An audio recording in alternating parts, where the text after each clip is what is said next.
ገብረ መንፈስ ቅዱስ የእምነት አባት አናብርት የታዘዙለት ከኒሳ ተነሶ ኢትዮጵያ ደረሰ ጸጋው በረከቱ በእኛ ላይ ፈሰሰ በቃልና በኑሮ ሆነሃል ምስክር እንደ ፀሐይ አበራ በእግዚአብሔር አገር ሰማያዊ የምንገኘው በታሪካዊ ቦታ በምድረ ከብድ አቡነ ገብረ ቅዱስ አንድነት ገዳም ነው። ይህ ገዳም ከኢትዮጵያ አሉ ከሚባሉት ገዳማት አንደኛውና ዋናው አንጋፋ ትልቅ ገዳም ነው። ለኢትዮጵያውያን ብዙ ጻድቁ አባታችን ገብረ ቅዱስ ነፍሳቸውን ያፈሰሱበት ብዙ በረከት ያገኙበት ነፍሳቸው ከስጋቸው የተለየበት መጋቢት 4 እና መጋቢት 5 እዚህ ቦታ ላይ ቅዱሳን መላእክት አስከትሎ ጌታችን ኢየሱስ ክርስቶስ በአንድነቱ በሶስትነቱ የተገለጸበት እናታችን ድንግል ማርያም የወረደችበት ቦታ ትልቅ ቦታ ስለሆነ መጋቢት 4 እና 5 ሁሉም በክርስቲያን መጥቶ በረከት እንዲያገኝና ቦታው ያው አካባቢው ሰላም ነው። በየአቅጣጫው መንገዱ ሰላም ነውና ይሄ ባሉን ለማክበር የመንግስት አካላትም የበኩሉን ድርሻ እየተወጣ ይገኛልና ገዳሙም መነኮሳቱም ህዝቡን ለመቀበል በዝግጅት ላይ ያለውና ሁላችሁም በክርስቲያን ያለ ፍርሃት ያለ ስጋት ጻድቁ አባታችን አቡነ ገብረ ቅዱስ ከፊት ከኋላ ይጠብቋችኋልና ያለ ፍርሃት መጣችሁ በረከት እንድታገኙ በዚህ መጋቢት 4 እና 5 ቀን ጌታችን ኢየሱስ ክርስቶስ ራሱ የተገኘበት እለት ስለሆነ ሁላችሁም መጣችሁ ከአባታችን በረከት አግኝታችሁ እንድትሄዱ ስንል እናሳስባለን፣ ጥሪያችንን እናስተላልፋለን። እሺ አመሰግናለሁ። እንኳን አደረሳችሁ ነው ምለው። በመጀመሪያ ለአባታችን ለአቡነ ገብረ መንፈስ ቅዱስ የረፍት በዓላቸው እንኳን አደረሳችሁ። ለመላው የኦርቶዶክስ እምነት ተከታዮች በሙሉ የሚታወቀው የአቡነ ገብረ መንፈስ ቅዱስ አንድነት ገዳም በምስራቅ ጉራጌ ዞን በሶዶ ወረዳ የሚገኝ ታሪካዊ ገዳም ነው።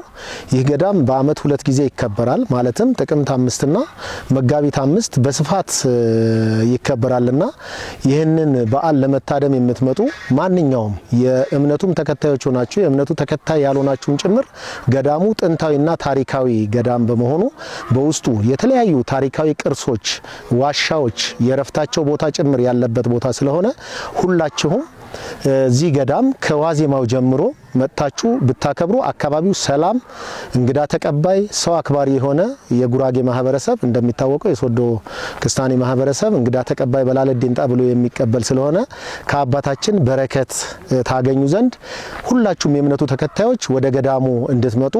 አካባቢው ሰላም፣ ቀጠናው ሰላም ነው። መንገዱ ሁሉ ሰላም ነው። መንገዱ በጥሩ ሁኔታ ተሰርቷል። ያው ከአዲስ አበባ በቅርብ ርቀት የሚገኝ ነው። በአራቱም ማዕዘን መግቢያ መንገዶቹ ክፍት ናቸው። ከጂማ በወልቂጤ በኩል አድርጎ በዘቢደር ከወሳአና ጀምሮ ከአርባ ምንጭ ከወላይታ በዝዋይ በፈጣን መንገድ ጭምር የሚመጣበት አራቱም ማዕዘን ላይ ክፍትና ሰላማዊ መንገድ ስለሆነ ሁላችሁም በሰላም መጣችሁ አክብራችሁ እንድትመለሱ ወረዳው ሙሉ ዝግጅት አድርጓል። እንደ ባህል ቱሪዝም ጽሕፈት ቤት ከሚመለከታቸው ባለድርሻ አካላት ጋር ከመንገድ ከጸጥታ አካል እንደዚሁ ከሚዲያና ኮሙኒኬሽን ተቋማት ጭምር ሙሉ ዝግጅቱን ስላጠናቀቀ በሰላማዊ መንገድ መጣችሁ አክብራችሁ እንድትመለሱ በወረዳው ባህል ቱሪዝም ጽሕፈት ቤት ስም ጥሪያችንን እናስተላልፋለን። ሁሉም ምእመን ያለምንም ስጋት ከአባታችን በረከቱን እንዲቀበል በድጋሚ ጥሪ እናስተላልፋለን። ስሜ ዋና ሳጅን እንዳለ ሻንቆ እባላለሁ። የሶዶ ወረዳ ፖሊስ አዛዥ ነኝ። እንኳን ለአቡነ ገብረ መንፈስ ቅዱስ መታሰቢያ በዓል ለሕዝበ ክርስቲያኑ አደረሳችሁ ላለው እንደ ሶዶ ወረዳ የፖሊስ ጽሕፈት ቤትና ሚሊሻ ጽሕፈት ቤት ያለምንም የጸጥታ ችግር ይሄን በዓል እንዲያከብር ምኞታችን ነው። ከዛ ውጪ ያው ከተለያዩ ክፍለ ሀገር አቋርጣችሁ የምትመጡ እንግዶቻችን ምንም ስጋት እንደሌለ በአራቱም አቅጣጫ ያለምንም የጸጥታ ችግር አክብራችሁ ወደ የቤታችሁ እንድትሄዱ ስጋት ሳይገባችሁ ወደ ሶዶ ወረዳ አቡነ ገብረ መንፈስ ቅዱስ ወዳለበት ክብረ በዓል መታችሁ እንግዶቻችን ሆናችሁ እንድታከብሩ ከወዲሁ እንገልጻለን። ስለዚህ ያለምንም ትራፊክ አደጋ መንገዱ የተስተካከለ ነው። ልዩ ጥበቃ አለ። በዚህ መልኩ መታችሁ በዓሉን አክብራችሁ እንድትሄዱ ጥሪያችንን እናስተላልፋለን። ስሜ አቶ ዘነበ መልካ ይባላል። የሶዶ ወረዳ ትራንስፖርትና መንገድ ልማት ጽሕፈት ቤት ኃላፊ ነኝ። እንግዲህ ዛሬ የምንገኘው በወረዳችን በምድረ ከብድ አቡነ ገብረ መንፈስ ቅዱስ አንድነት ገዳም ውስጥ እንገኛለን ማለት ነው። በገዳሙ ምናልባት በአመት 2 ጊዜ ክብረ በዓል ይካሄዳል። ጥቅምት ላይና መጋቢት 5 ላይ ለዚሁም በዓል እንኳን አደረሳችሁ ለማለት ፈልጋለሁ። በተጨማሪ ምናልባት ገዳሙ ከአዲስ አበባ ወደ 120 ኪሎ ሜትር ርቀት ላይ ይገኛል። ከወረዳችን መዲና ቡኢ ከተማ 20 ኪሎ ሜትር ላይ ርቀት ይገኛል ማለት ነው።